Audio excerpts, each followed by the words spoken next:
Welcome to the Tech Egg. Don't get scrambled. Enjoy the video. In this video, I will show how to remove a Jeep Wrangler 4WD shift knob. Start by parking on level ground, setting the parking brake, and disconnecting the battery for safety. Use a cloth to protect trim, then locate the retaining clip or set screw beneath the boot. Pry the boot gently, remove any clips, and twist the knob counterclockwise while applying steady upward pressure to avoid breaking plastic components. Gather basic tools before starting: a flat pry tool, Torx or Allen keys, penetrating oil, and a rag. Inspect the boot for hidden screws and look under the console for clips. If the knob resists, apply penetrating oil and let it sit 5 to 10 minutes. Heat with a hair dryer on low to soften adhesives, then use steady counterclockwise turns and gentle upward pulls to free the knob without damaging threads or surrounding trim.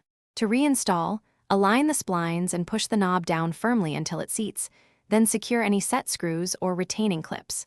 Check 4WD engagement in a safe area to confirm proper linkage operation. If you notice excessive play, remove the knob and inspect the shaft for stripped splines, bent linkage, or debris. Replace worn parts like bushings or the knob itself to restore proper feel and safe shifting performance. Thanks for watching. Consider subscribing if I helped unscramble your problems.